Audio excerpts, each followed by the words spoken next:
Boa noite a todos, mais uma vez.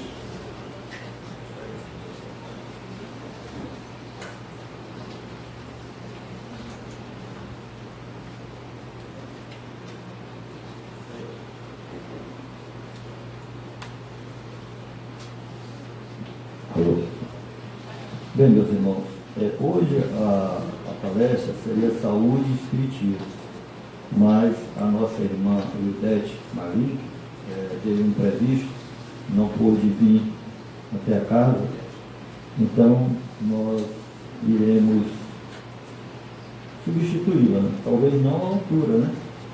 E o tema, infelizmente, eu não posso falar sobre saúde e espiritismo, né? Ela é médica, ela tem mais conhecimento sobre esse tema, e nós também não temos esse tema preparado, mas temos esse tema aqui, que nós trouxemos, a história de um pão. Eu acredito que vai ser um tema que vai fazer com que a gente faça uma reflexão profunda no nosso dia a dia. A preleção através do Evangelho, através do Pão Nosso, ela foi uma preleção maravilhosa, porque nos convida, né, a fazer uma reflexão sobre esse tema tão instigante que é a palavra caridade, né, que é a virtude caridade. E a história de um pão, nós vamos fazer essa viagem aí sobre essa história. Como toda exposição tem um porquê de ser. Ontem, quem foi no teatro Arthur Azevedo aqui ontem, assistir o show? Nossa, só uma pessoa, né? Teve um show maravilhoso ontem de uma banda, 2, 3, comigo 4. Teve um show de uma banda maravilhosa lá de Brasília, né? E o músico, ele sempre falava assim, toda vez que ele ia cantar uma música, ele dizia assim, olha, eu gosto muito de falar a origem, como foi que surgiu essa música. E eu também gosto muito de falar a origem, como é que surgiu a palestra, né? A exposição, que nós vamos falar para vocês. Tá? Eu sou Silvio Babu, sou aqui trabalhador do Centro Espírita João de Amaral Pereira. Aqueles que ainda não me conhecem, né? É um prazer imenso poder contribuir para esta casa. Tá? Bem, a origem dessa exposição, a história de um pão, ela acontece justamente no Centro Espírita chamado Lar de Maria, que fica localizado lá no bairro da Vila Nova. É um centro espírita, vamos dizer assim, materialmente, né, a casa carente, né, mas com uma luz, com um amor muito grande. Tá? Lá o bairro fica bem próximo do Bonfim, da colônia do Bonfim, quem não conhece, é o local onde fica o hospital aqui em Lisboa, os nossos irmãos rancenianos. E esse hospital, no passado, era conhecido como leprosário. Então, é lá perto do Centro Espírita Lar de Maria. E nós nos comprometemos com aquela casa, do terceiro sábado do mês, fazer uma exposição lá para eles. E aí fazemos já há bastante tempo. Só que, no início, nós levávamos projetor, audiovisual, né? O público lá é um público pequeno, muitas senhoras, tá? E aí a gente observava que durante a exposição a gente às vezes vê a reação, né? Alguém que dorme, alguém que fica mais entusiasmado, outro que fica assim mais animado, e lá também a gente ficava olhando. E eu começava a observar que as exposições com audiovisual não chamavam muita atenção deles, né? E aí eu mudei. Eu digo, bem, não vou mais falar com audiovisual, vou falar sem material nenhum, né? E aí eu comecei a contar histórias para elas. E aí foi muito legal, foi muito divertido. Porque ficou uma forma mais didática de trazer o conhecimento da doutrina espírita. Nós começamos com um livro chamado Nosso Lar. Maravilhoso esse livro, onde Jesus fala do primeiro evangelho do lar aqui na face da terra, na casa de Simão Pedro. E aí foi, e chegamos a essa exposição, a história de um pão, que é de um livro. Eu não sei se vocês conhecem esse livro bem aqui, O Espírito da Verdade, psicografado por Chico Xavier e Valdo Vieira, Espírito Diverso. E esse livro é maravilhoso, né? São vários espíritos, várias mensagens, E o que é mais interessante é que cada mensagem é associada a um tema do Evangelho. Muito bom para fazer Evangelho no lar. Nós recomendamos. Por quê? Porque às vezes, se nós tivermos dificuldade em entender lá o ensinamento, lá no Evangelho, a gente pega o livro, vai ter uma história, uma analogia, uma forma didática de nós extrairmos aqueles ensinamentos. Então é muito bom esse livro. E aí nós vamos falar sobre a história de um ponto. Quando terminamos, o que aconteceu? Por incrível que pareça, eu acredito assim, quase todas que estavam lá vieram na minha direção, me abraçaram e me agradeceram e ficaram assim. Eu digo, nossa, mas que história maravilhosa.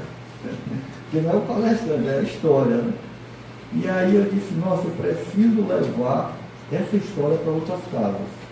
E aí nós colocamos no audiovisual, né, projetor aqui, slide, e começamos a fazer essa exposição em outras casas de espírito.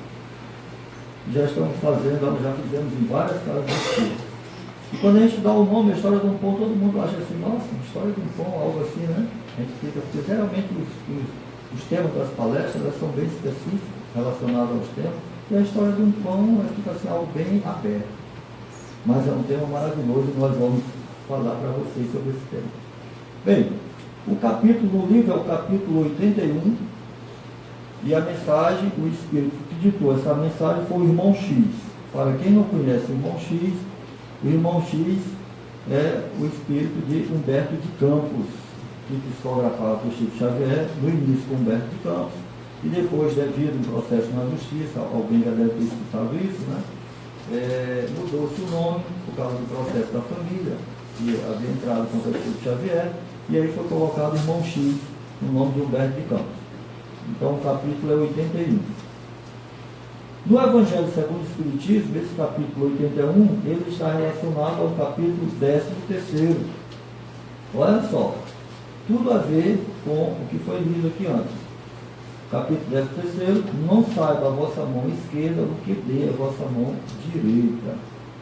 E é algo muito interessante, porque muitos de nós já lemos, já estudamos esse tema, mas às vezes a gente olha de uma forma assim muito superficial o tema. E por incrível que pareça, com essa história do pão, a gente vai conseguir se aprofundar nesse tema. Não saiba a vossa mão esquerda o que vê a vossa mão direita. Tá? Nós vamos conseguir aprofundar e eu acredito que vocês vão entender esse tema. Com certeza vão entender. O item desse capítulo é o item 15, chamado a beneficência. Tá? Então lá no Evangelho segundo o Espiritismo, capítulo 13º, item 15, a beneficência. A história de um pão está relacionada a esse tema. E como é que a gente vai começar essa exposição? A gente vai começar justamente explorando a beneficência. O que nós entendemos pela beneficência. Ok? Uma forma bem sintética. Kardec faz uma pergunta para os espíritos: qual é o verdadeiro sentido da palavra caridade? Qual é o verdadeiro sentido da palavra caridade? E é interessante por quê? Porque quando nós nos reportamos a palavra caridade, a primeira coisa que vem na mente da gente é o quê? É uma cesta básica. Pode ser até ser um pão, uma roupa, uma esmola, por exemplo. Algo material. É a primeira coisa. E aí Kardec, quando faz essa pergunta, quem assistiu o filme de Kardec, observou que durante toda a trajetória dele, na organização das obras básicas, são 5 obras básicas, a revista espírita, se não me engano, são 12 revistas espíritas. Kardec, ele conseguiu, durante esse momento que ele se dedicou à doutrina espírita, se não me engano, foi em torno de 28 obras, se não me engano, não lembro assim direito, me perdoe. Então, durante todo esse tempo, a gente observa no filme que Kardec chegava na porta da casa dele, com a esposa, e entregava pão. Lembra? Quem assistiu o filme? Entregava pão. Né? Interessante. Um professor falava mais de 6, 7 línguas e entregava pão na casa dele. Quem assistiu o filme de Divaldo Pereira Franco, O Mensageiro da Paz, também observou que Divaldo, ele dá palestra no mundo todo, a gente sabe disso. Mas durante toda a trajetória dele, o que Divaldo fazia? Entregava alimento para as pessoas pobres, as pessoas carentes. Ele não deixava de fazer aquilo. Isso são fatos que nós precisamos fazer uma reflexão a respeito disso. Então Kardec pergunta qual é o verdadeiro sentido da palavra caridade. E os espíritos respondem: benevolência para com todos, indulgência com as imperfeições alheias e perdão das ofensas. Olha que interessante. Quando a gente faz uma análise a respeito da resposta, nós observamos que a resposta ela foi dada numa sequência. Primeiro, benevolência, depois, indulgência, depois, perdão. Fazendo uma análise, benevolência, o que seria a benevolência? A benevolência nós podemos trazer uma divisão. Que divisão é essa? Em primeiro, a beneficência. Ou seja, o tema beneficência está dentro do tema benevolência, que faz parte da caridade. E a beneficência, nós vamos trabalhar o que tange a caridade material. Olha que interessante, caridade material. Mas, dentro do tema benevolência, nós temos também a caridade moral. Qual seria a caridade moral relacionada à benevolência? O que é que nós sermos benevolentes quando a gente não dá um pão? Mas o que eu posso ser benevolente se eu não fizer beneficência? Então aí nós temos um aspecto muito grande a respeito do tema.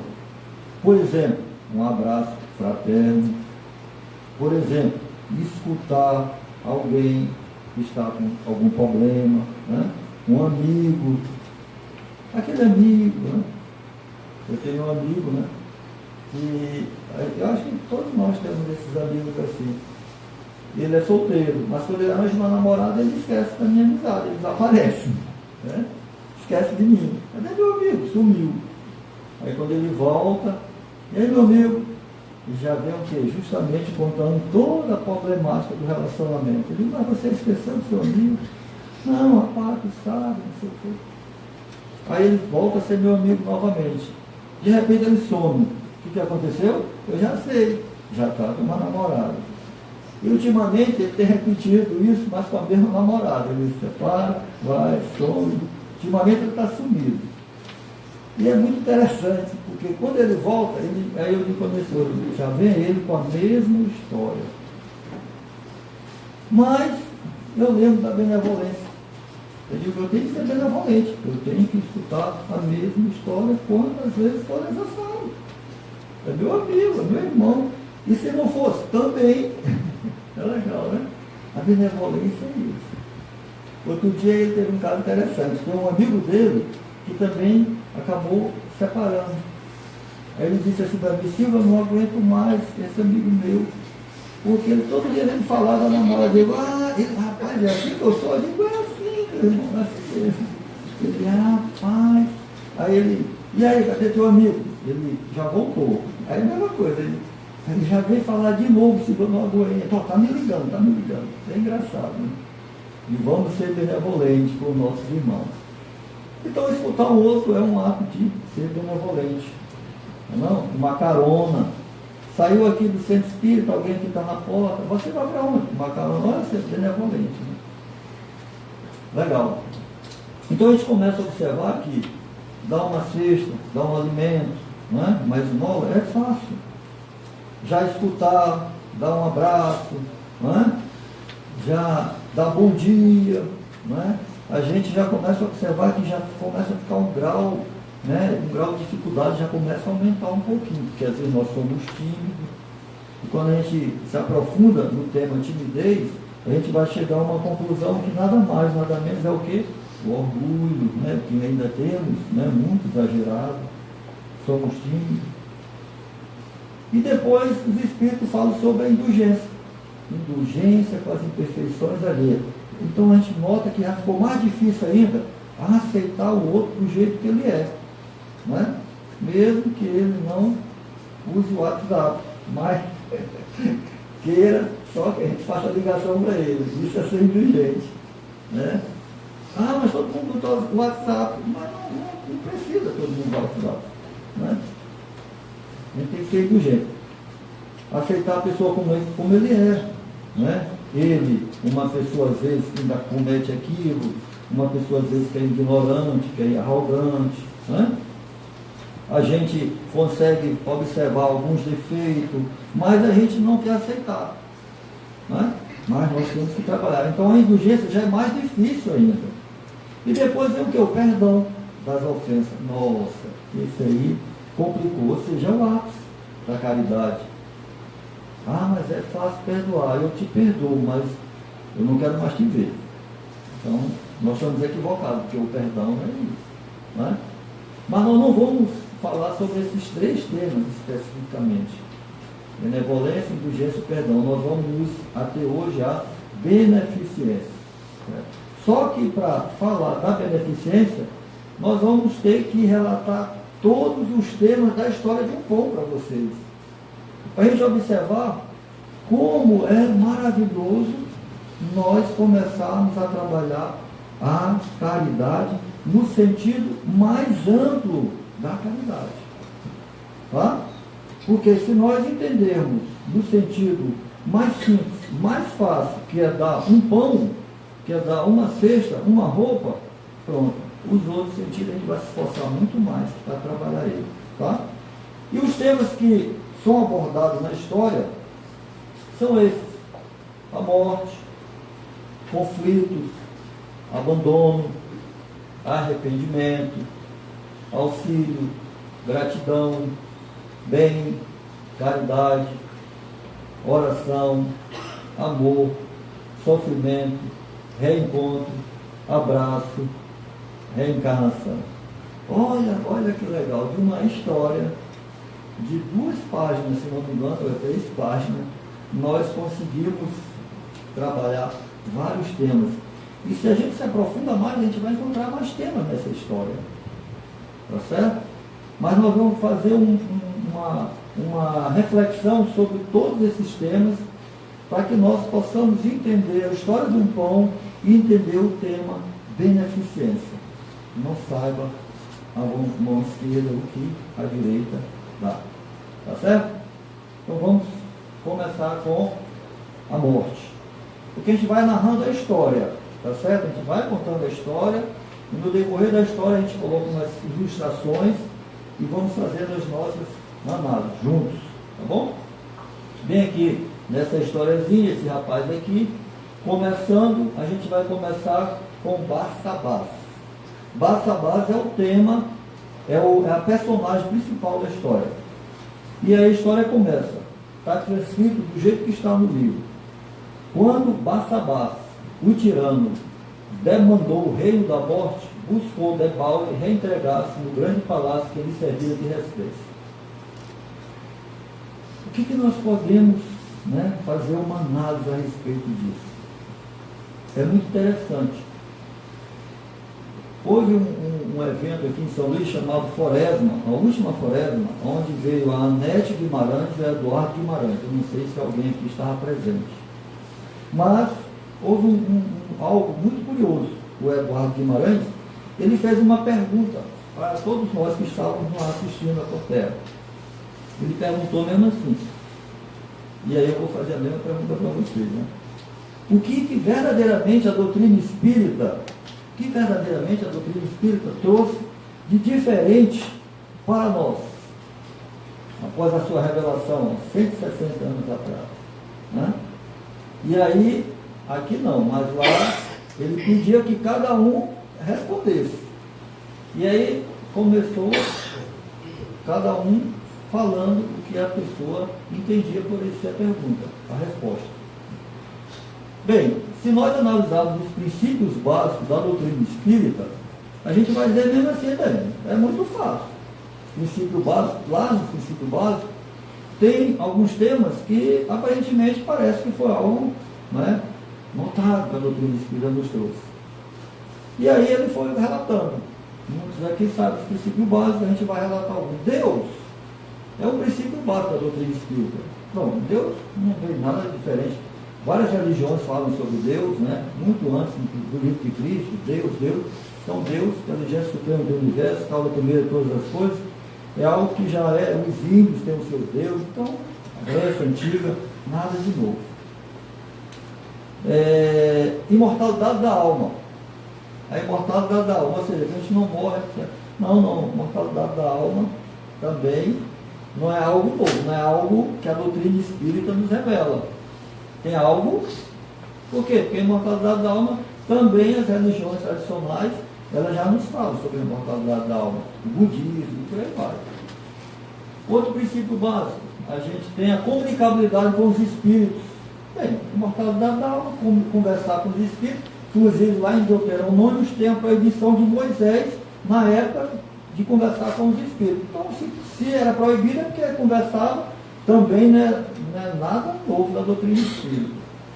Reencarnação. Aí alguém foi falando, né? Reencarnação, também reencarnação não é novo. Porque reencarnação é desde a época do hinduísmo, budismo, 4.000 anos antes de Cristo. Inclusive tem uma psicografia que fala sobre a palavra reencarnação, que era paligenesíase, que tinha na Bíblia, e foi retirada pelo Concílio de Nicéia em 533. Isso não tem, né? Então o que é a doutrina espírita? Né? O que ela trouxe para a gente? Tem todos os princípios básicos aí. Mediunidade. Mediunidade, o nome é tudo bem, mas essa comunicação, né, esse meio, o espírito, né, meio, tem as pitonisas do passado, os próprios apóstolos eram médios, também não tem na mediunidade. E aí a gente ficou se questionando, nossa, então o que a doutrina espírita nos trouxe verdadeiramente? Nesse parágrafo, aqui tem a resposta. Né? É muito legal essa resposta. Vou repetir ele. Quando o Bassabás, o tirano, demandou o reino da morte, buscou Debalde reintegrar-se no grande palácio que ele servia de residência. Ou seja, qual é a resposta? É que não vai mudar absolutamente nada. Essa é a grande novidade da doutrina espírita, que o Espiritismo nos traz, nos revela. Nós, espíritos imortais que somos, não vamos mudar absolutamente nada. O que significa isso? Se eu sou uma pessoa que eu venho para a casa espírita, assisto a palestra, estou trabalhando, me dedicando, buscando me transformar, eu desencarnei, eu vou continuar o mesmo processo. Não vai acontecer diferente. Acabou aquela história de purgatório, céu, inferno, juízo final, né? A gente vai ficar vagando por aí, não. Eu continuo sendo quem eu sou, pelo que eu sou agora. Olha que maravilhoso, né? É algo maravilhoso, pessoal, maravilhoso. Agora, se eu continuo equivocado, né? Ainda, rabugento, bravo, ignorante, né? Fazendo algumas coisas erradas, aí, dando aquele jeitinho brasileiro, né? Que é muito comum, e etc, eu desencarnei, eu vou querer fazer a mesma coisa do outro lado. Né? Eu vou para o futebol, por falar em futebol, hoje tem futebol, né? Muitos estão deixando de ir para o centro espírita para ir para o futebol. Imagina quantos estão pensando no futebol, né? Desencarnou, vai deixar de futebol? Não tem por que deixar de ir para o futebol, porque desencarnou. Agora mudou. Não tem. E aqui, está aqui a prova. O tirano Bassabás, ele desencarnou, o que aconteceu? Ele volta para o palácio onde ele morava. Por quê? Porque onde está o teu tesouro, ali está o teu coração. Quem é que fala isso para a gente? Jesus. Não foi isso que Jesus nos disse? Onde é que estava o tesouro de Bassabás? Lá no palácio dele. E aí o que aconteceu? Ele voltou para casa. Né? Por isso é que, aí, quando eu falo isso, a minha esposa estava vendo, eu falei mesmo assim, por isso é que tem muita repartição pública aí, que ela disse, repartição, esse nome é antigo, né? Repartição. É verdade, tem muita repartição pública que a porta bate, a gaveta bate, é mal assombrada. Aí galera, rapaz, aquela repartição é mal assombrada. Vocês não já viram isso? Nada mais nada menos do que irmãos que trabalharam, desencarnaram e continuam no mesmo processo de trabalho. Ainda nem sabem, nem despertaram que desencarnaram. É muito comum acontecer isso. Tá? Já teve casos de pessoas que vamos fazer um tratamento, porque ele chegou, tinha muitos espíritos lá, da época da escravidão, eram correntes, eram portas, porque não tinha um vigia que conseguia ficar lá para dormir à noite. Eles abandonavam o trabalho. Rapaz, o mal doendo. Aí a gente foi, né? Vem para cá, vem fazer um tratamento, ele foi descobrindo o que aconteceu. Então, Barçabás, ele procurou reintegrar-se. Ou seja, meus irmãos, a morte não existe. A gente continua como nós somos. Então, nós temos que trabalhar esse tema com uma certa leveza. Quem assistiu o filme de Divaldo Pereira Franco, quando eu assisti a primeira vez, você sabe o que eu fiz? A minha mãe tem 82 anos. Eu digo, eu preciso levar a mamãe urgente desse filme. Vou logo levar e levei ela para assistir. Porque a conversa de Divaldo com a mãe dele, durante todo o filme, a vida deles, é maravilhosa. Que quando ela vai desencarnar, ela senta perto dele sorrindo, ele sorrindo. Quando é civil, alguém desencarnar sorrindo, a gente desencarna, todo mundo chorando, e é um desespero, e Divaldo descendo. Aí a mãe dele assim para ele, meu filho, que sempre me disse, eu vou ali, volto já. Aí ela sorri, aí desencarna. E ele, tranquilo. Por quê? A morte não existe. O nosso querido Haroldo Dutra, né? Ele diz mesmo assim, que se ele pudesse, ele saía gritando por tudo quanto é lado, meus irmãos, a morte não existe. Porque quando a gente tem a convicção, acredita, sabe que a morte não existe, as coisas ficam mais leves para a gente. Tá certo? E esse aqui é uma pequena exemplo para nós que a morte não existe. Bem, continuando, nós vamos para outro tema, conflitos. E aí é que está a grande questão. Voltou, Barçabás volta para casa, né? E o que acontece? A gente vai observar que é algo muito comum, se não for ainda conosco, mas foi com alguém que a gente conhece.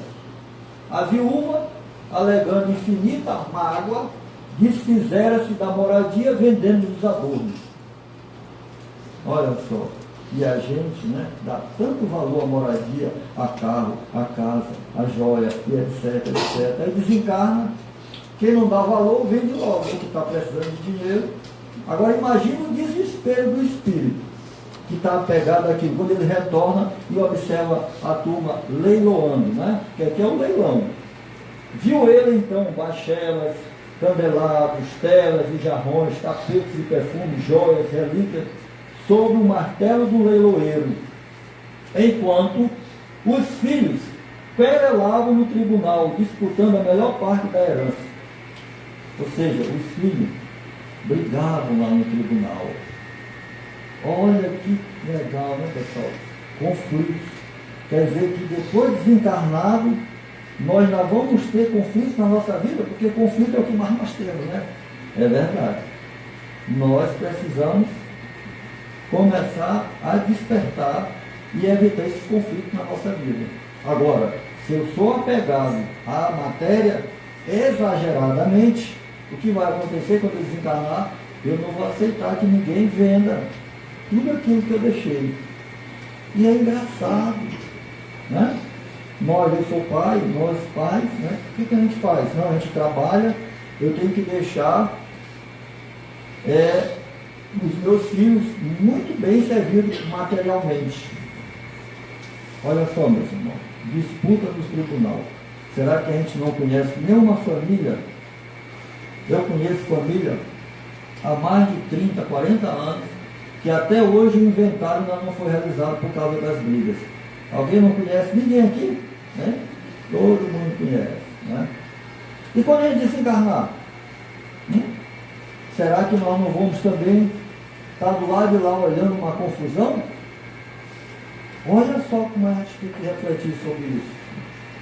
Então, o que nós temos que trabalhar para os nossos filhos? Nós precisamos trabalhar o quê? A educação. O que nós precisamos deixar para os nossos filhos é a educação. Educação. No que tange a moral. importa. Bens materiais, eles são efêmeros. Lembrando que Jesus, a ferrugem e as traças vão consumir. Mas quando ele chegar do outro lado, olha só a responsabilidade da gente. Na primeira vez que eu fiz essa palestra fora do lado de Maria, tinha um casal, era um amigo meu, e por incrível que pareça, quem me deu esse livro foi ele, esse amigo meu, ele nem sabia, ele não lembrava, ele tinha me dado esse livro, fez uma dedicatória. Ele perguntou: Silvio, repete isso aí para mim.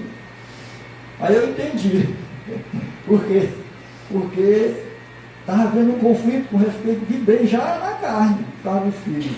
E ele querendo mostrar para a esposa que era um equívoco deles. Né? Então a gente tem que trabalhar esse tema com certo cuidado, um certo zelo, fazer uma reflexão se nós vamos deixar muitos bens para os nossos filhos. Porque podemos, do outro lado, entrarmos em um estado de perturbação muito grande com relação a isso. Dando continuidade. E aí vem o abandono. Né? Tudo isso não foi da noite para o dia. Né? A gente olha assim, imagina quanto tempo Barsabás não passou lá nesse palácio, e aí até que ele veio o abandono. Ninguém me lembrava o nome, desde que não fosse para reclamar o ouro e a prata que doara a mordomos distintos. E porque na memória de semelhantes amigos, ele não passava agora de sombra.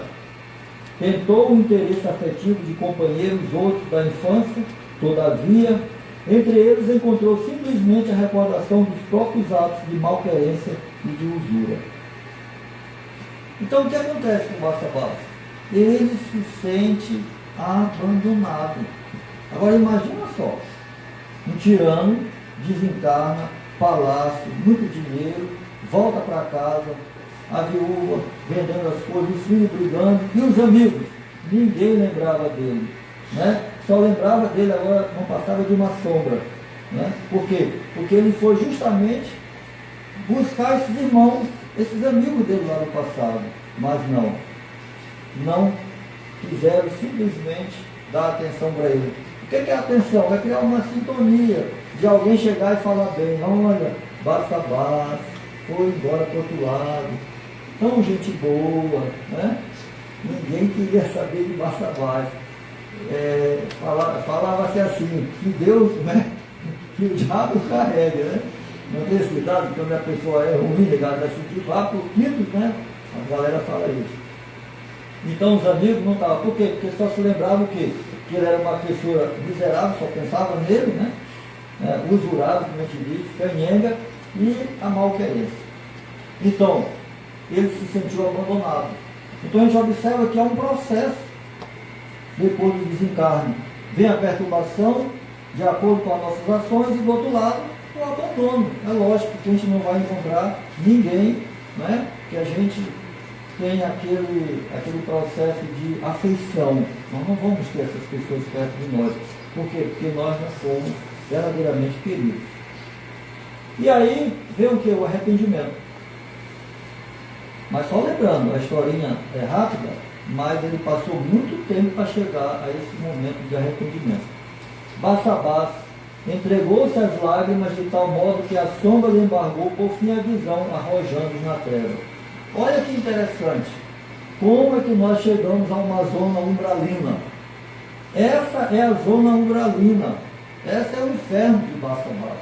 Ou seja, ele se sentiu abandonado, quando chegou o arrependimento, ele simplesmente, a visão dele, ele não conseguia mais enxergar nada. Ele ficou nas trevas, na escuridão. Vagueou por muito tempo no nevoeiro entre vozes acusadoras, até que um dia aprendeu a pedir uma oração. E como se a rogativa lhe serviço de bússola, embora caminhasse às escuras, eis que, de súbito, se lhe extingue a cegueira e ele vê diante de seu espaço um santuário sublime e faiscante de luz. Então, ele se arrepende, passa muito tempo na treva, mas essas vozes acusadoras, que nada mais, nada menos é o que a voz da sua própria consciência, Porque a consciência que nos sobra, Kardec pergunta para os espíritos. O livro dos Espíritos, meus irmãos, é maravilhoso. São 1019 perguntas e respostas. Quem ainda não leu, quem ainda não estudou, vale a pena ler, estudar esse livro. Kardec pergunta, aonde está escrito a lei de Deus? Aí os Espíritos respondem, na nossa consciência, na vossa consciência. Ou seja, tudo está na nossa consciência. E essas vozes acusadoras eram as vozes da consciência dele. E quando ele se arrepende e pede na oração, e a gente observa esse termo oração de uma forma magnífica, lá no Evangelho segundo o Espiritismo, no penúltimo capítulo, pedis e obtereis, buscais e achareis, bate na porta que ela vos abrirá. Ou seja, a oração, nós não vamos aprofundar na oração, mas quando ele aprendeu a pedir na oração, ou seja, e aí a misericórdia de Deus é tão maravilhosa que o que aconteceu? Ele conseguiu, né, sair das escuras e encontrou o quê? A bússola que ele precisava, essas faiscantes luzes que apresentaram para ele. Tá bom? Olha que maravilha. Mas ele era um tirano. Olha que interessante, era uma pessoa má. Mas na hora que ele fez a oração, essas faiscantes luzes se apresentaram. E aí vem a ele o quê? O auxílio. É lógico que vem o auxílio. O grande problema nosso é porque o orgulho é muito grande. E para chegar num ponto de nos arrependermos, nós batemos muito cabeça. Batemos muita cabeça. Então imagina se nós conseguimos já trabalhar isso aqui agora. Porque como espíritos imortais que somos, nós vamos dar prosseguimento às nossas vidas. Desencarnamos, mas continuamos o mesmo processo. Se não nos arrependemos agora, vamos ter que nos arrepender do outro lado. E o que aconteceu ao auxílio? Milhões de estrelas e pétalas fulgurantes povoavam em todas as direções. Ou seja, a gente colocou essa foto. Você imagina, nas trevas, quando ele consegue enxergar, ele olha milhões de estrelas. Né? Milhões de estrelas, através de uma oração que ele fez. Bassabás, sem perceber, alcançara a casa das preces do louvor nas faixas inferiores do firmamento. Quem assistiu o filme Nosso Lar aqui, viu lá no filme, é a colônia Nosso Lar. Mas, entre a colônia Nosso Lar, por exemplo, e a crosta da terra, existem várias casas como essa, prece do louvor, que são postos de assistências nas zonas mais densas, nas zonas umbralinas. E o Bassabás, ele sem perceber, né?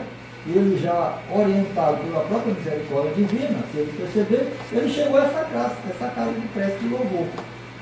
E aí, não obstante deslumbrado, chorou, impulsivo, ante o ministro espiritual que veio lá no porte.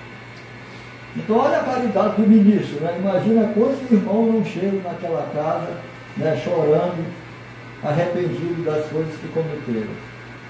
Benevolência, né? Esse ministro espiritual que estava lá na casa das preces. O outro tema vem a gratidão. E aí a gente vai começando a chegar no ápice da exposição. Após ouvi-lo generoso, o funcionário angélico falou sereno. Olha o que o funcionário falou para ele. Bassabás, cada fragmento luminoso que contemplas é uma prece de gratidão que subiu da terra. Meus irmãos, isso aqui é maravilhoso. O tema gratidão é algo que a gente observa em apenas uma frase, porque ser grato é algo que a gente, às vezes a gente não dá muito valor nisso. Né? A gente não dá muito valor na gratidão. Mas quando a gente faz uma prece de louvor, não é? Agradecendo ao Pai, agradecendo a alguém, de alguma forma sendo grato, essa prece de gratidão é uma daquelas luzes que estavam lá a iluminar todo o universo. E às vezes a gente não se atenta para isso. E ele chama a atenção do Bassabás sobre isso. É uma prece de gratidão que subiu da terra. Aí Bassabás diz, ai de mim, só não sou desaventurado, eu jamais fiz o bem. Ele reconhece que ele jamais tinha feito bem. Ou seja, essas preces de gratidão não são para mim, porque eu jamais fiz o meu. Não é? Ele reconhece isso. E aí, a gente colocou aquela criancinha ali, e aí é que vem o ponto, né, fundamental da exposição.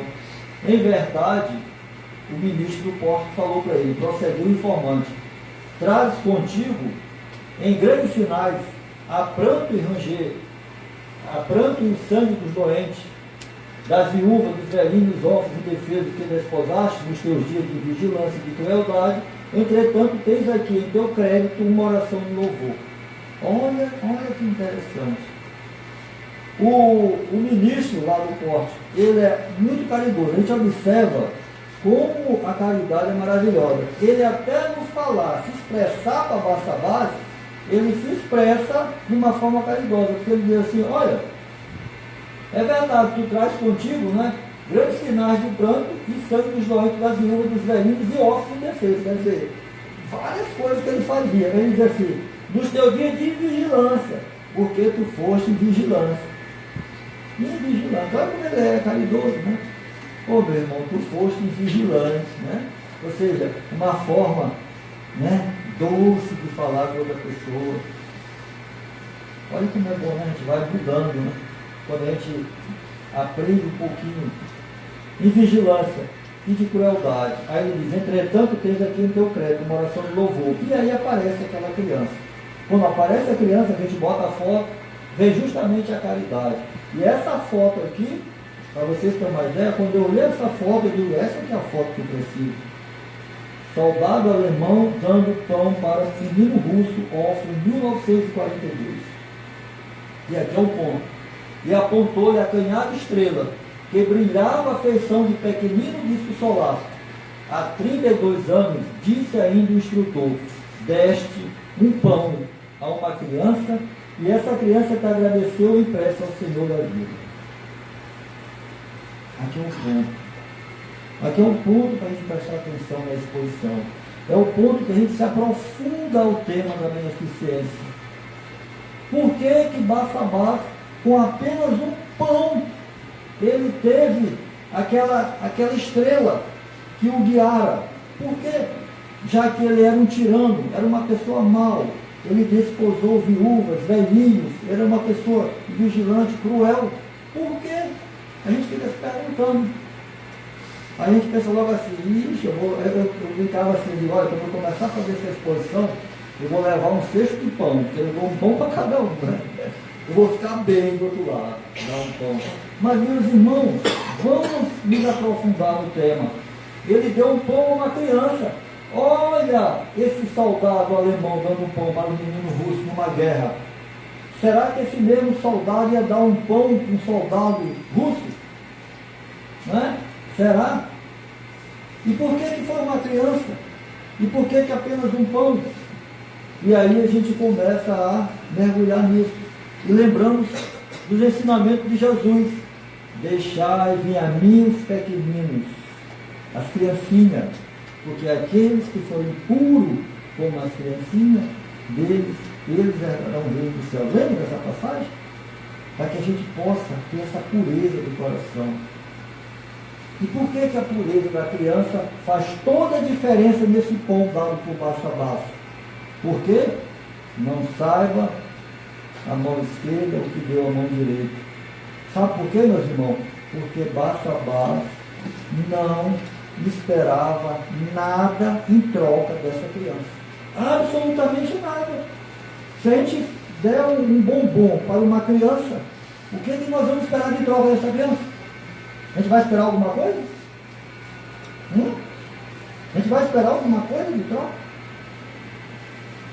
Mas se a gente der um bombom para o adulto, eu vou esperar mesmo, muito obrigado. A gente diz logo assim, pelo menos muito obrigado.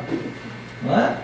Vocês conseguem entender a diferença de um pão dado por uma criança para um pão com um adulto, alguma coisa que a gente faz? O adulto ele já está com o coração, não é? E nós também estamos no mesmo nível e já estamos esperando alguma coisa em troca. Não, mas quando eu dou uma cesta, eu não espero nada em troca. Será? Aí eu dou um pequeno exemplo. né?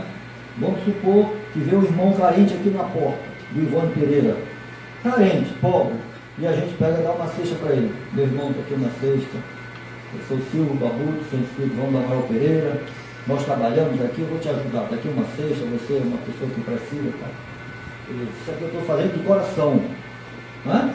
Aqui, ele dá um abraço, tá? Aí ele vai embora. Pronto, dei a cesta, não quero nada, não troca. Aí eu saio de carro aqui. Quando chega bem ali, o pneu do meu carro fura. E aqui eu começo a trocar o pneu. E lá vem esse irmão que ganhou a cesta, vai passando. E ele me olha e vai passando e vai embora. Qual é o meu pensamento, meus irmãos? Hein? Qual é o pensamento que eu vou pensar nessa hora? Hein? Hein? O ingrato, né? Viu? Esse aqui é o ponto da exposição. É para a gente entender isso. Como é difícil a gente dar alguma coisa, a gente querer alguma coisa em troca. Mas quando a gente faz com uma criança, é puro, a gente não vai esperar da criança, não, em troca. E foi o que aconteceu com o Basta Basta. Por isso que se apresentou para ele aquele disco de luz na vida dele. Tá? E aí, chorando de alegria e consultando velhas lembranças, Basta Basta perguntou: Jonaqui, um enjeitado, ele lembrou daquele dia. Ele lembrou. Tá? Sim, ele mesmo. Confirmou o missionário divino. Aí o missionário disse para ele: segue a claridade do pão que deste um dia por amor e livrar-te-ás em definitivo do sofrimento nas trevas. Eu fiz questão de destacar, por amor. Porque aquele ato de um pão dado foi amor. Esse foi amor, porque ele não esperava absolutamente nada em troca. Entendemos? Esse ensinamento não é maravilhoso? É lógico que isso é um processo, porque nós adultos, né, vamos dizer assim, já recordamos as lembranças delituosas do passado e agora nós temos que trabalhar contra isso. É um processo. É lógico que é um processo. Continuando, aí vem o reencontro. Olha que maravilha. Meus irmãos, essa história para mim, assim, nossa, eu, como é que a gente diz assim, amei de paixão, né, essa história. Para mim é algo, porque olha só, reencontro. E Basta Basta acompanhou o tênue raio do tênue fulgor que se desprendia daquela gota estelar, mas, em vez de elevar-se às alturas, encontrou-se numa capitania humilde na própria terra. Ou seja, meus irmãos, cadê o céu? Cadê o inferno? Acabou tudo isso. Ah, não, Basta Basta, tu deu o pão, agora tu vai, né? Ele ia seguir. A primeira coisa que pensou que ele ia se elevar, que ele ia para um lugar. Não. Ele encontrou-se numa carpintaria humilde aqui na própria terra. Aquela luz o guiara para aquela carpintaria. E quem é que estava na carpintaria? Um homem calejado, aí refletia, manobrando a enxofre e pesado leme. A gente já imagina que era esse homem? Vamos lá, o abraço. Era Jonaqui, aos 40 anos de idade. Ou seja, Jonaqui, 40 anos de idade. 32, ele tinha 8 anos, ou seja, Basta Basta passou 32 anos nesse processo, até encontrar Jonaqui. Olha só, meus irmãos, 32 anos. A gente lembra, nosso lar, André Luiz passou 8 anos na Zona Umbralina, lembra? 8 anos. Basta Basta passou 32. Até o arrependimento. Imagina só o tempo que ele ficou lá no palácio, perturbando, querendo se comunicar e ninguém falava para ele. É muita dor. Até ele se arrepender, até ele abrir os olhos, até ele pedir oração, ele encontrar a cara da prece, foram 32 anos. E aí era Jonaqui aos 40 anos de idade, como se estivessem os dois identificados no doce fio de luz. Basta Basta abraçou-se a ele, qual viajante abatido de volta ao calor do lar. Ou seja, esse abraço, meus irmãos, esse abraço, que tanto é falado aqui, quando a gente, não aqui só na casa espírita, mas eu tenho certeza que muitos que participam de treinamentos, no que tange a questão, tanto no funcionalismo público, no que tange treinamentos motivacionais, empresariais, a pessoa fala do abraço, que a gente precisa abraçar mais o nosso próximo, criar mais esse laço com o outro, porque o abraço é uma troca de energia.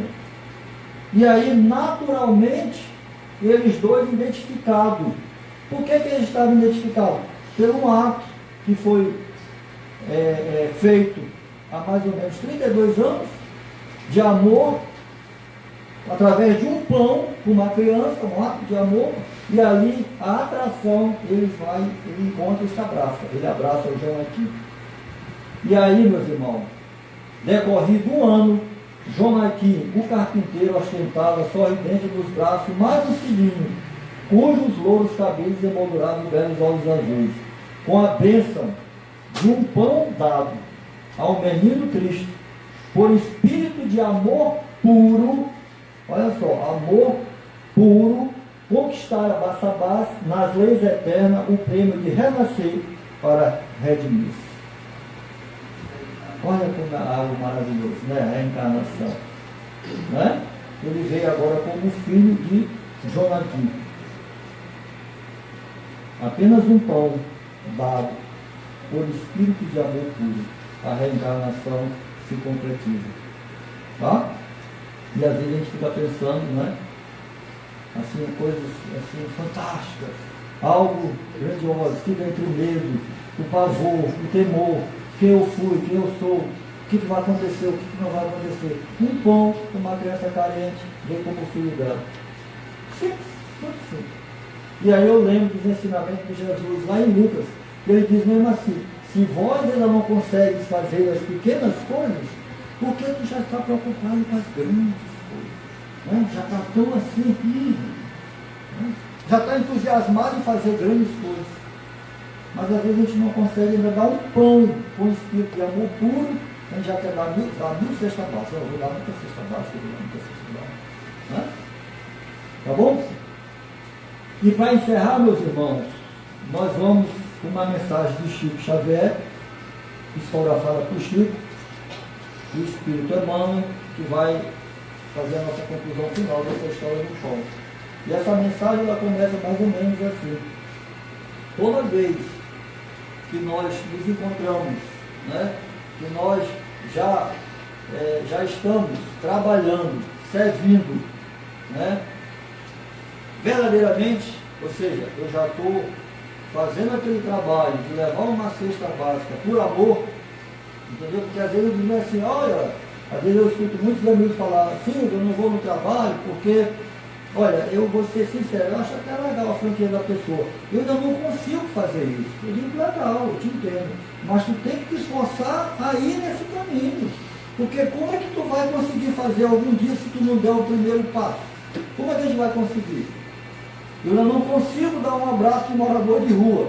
Como é que eu vou dar um abraço para um morador de rua se eu não for até lá um dia e ficar por lá olhando e tal, pá, né? Eu tenho um caso para contar para vocês, já para encerrando, uma trabalhadora do Lavando Almas, que a primeira vez que ela foi no Lavando Almas, ela disse assim para mim, Silvia, eu nem te conto o que foi. Quando eu cheguei lá no Lavando Almas, que eu olhei, tu chegando, eu abraçava um, tu abraçava outro, e não sei o que, meu Deus do céu. E eu vou ter que fazer isso, abraçar esse pessoal, ela contando, né? Aí diz assim, meu Deus, Aí quando ela vê uma moradora de rua para ela, fica em frente dela. E quando ela olha ela ficou assim, ela sentiu a necessidade do abraço, porque ela imaginava que ela queria um abraço. Porque olha, se eu estou eu e você, a gente está aqui, eu estou abraçando um, abraçando o outro, talvez chegue perto de ti, tu fica sem abraçar, tu sente aquela pessoa, por que ela não me abraça? Né? Aí ela diz assim, mas eu tenho que fazer isso. E aí ela diz, eu não vou fazer, eu vou pegar piolho. Meu Deus do céu, eu vou ficar fedorento. Não sei o que ela aconteceu. Ficou, disse, agoniada. Aí de repente ela disse, seja o que Deus quiser.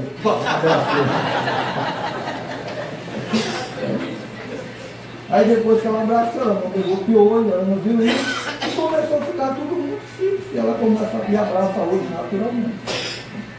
Olha que legal. Mas porque deu o primeiro passo, se predispôs a ir lá. E quando a gente olha o morador de rua, quando a gente está nesse trabalho, a gente começa a observar eles com outro olhar, é totalmente diferente, meus irmãos. Sabe, eu já encontrei advogado, eu já encontrei analista de sistema, eu já encontrei filósofo, sociólogo, lá no Lavando Alma, na rua. Vocês sabiam disso? Às vezes a gente não imagina isso, né? E por que eles estão? Aí só vocês participando vão contar para vocês saberem. Eu não vou contar porque eles estão lá. Vocês vão ter que ir para a gente. Tá bom? Bem, então a história de Chico, para concluir, ele diz, toda vez que nós já estamos servindo com amor, verdadeiramente, ele diz, toda vez que a justiça divina nos procura para acerto de contas, se nos encontra trabalhando em benefício dos outros, manda a misericórdia divina que a cobrança seja suspensa por tempo indeterminado. Quem nos diz isso é Francisco Cândido Amor Xavier. Então, toda vez que eu já estou trabalhando, né, já estou servindo alguém por amor verdadeiro, e a justiça divina me procura para acerto de contas de delitos do passado ou desta vida mesmo, e me encontra fazendo bem, a misericórdia divina diz, ei, para, suspende, deixa esse rapaz trabalhar, não cobra ele não, né? Por tempo indeterminado. E de repente, se a gente ficar naquela brincadeira lá, fazendo bem, de repente, aquele delito, a gente vai ter o quê? A gente vai sendo amenizado.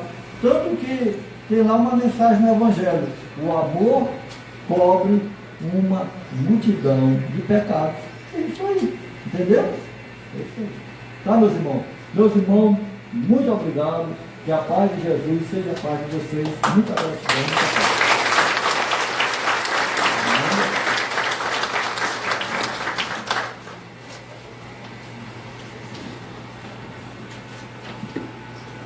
Pena que a gente não tem esse livro aqui para vender, né? Porque senão vocês disseram essa não, eu não pedi esse livro. Demanda para encerrar.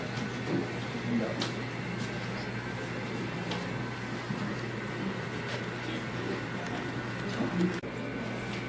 Você mexe nessas coisas. A casa do Cristo, a casa do Papai, peregrinação de domingo, Evangelho no lar. Pessoal, vamos falar um pouco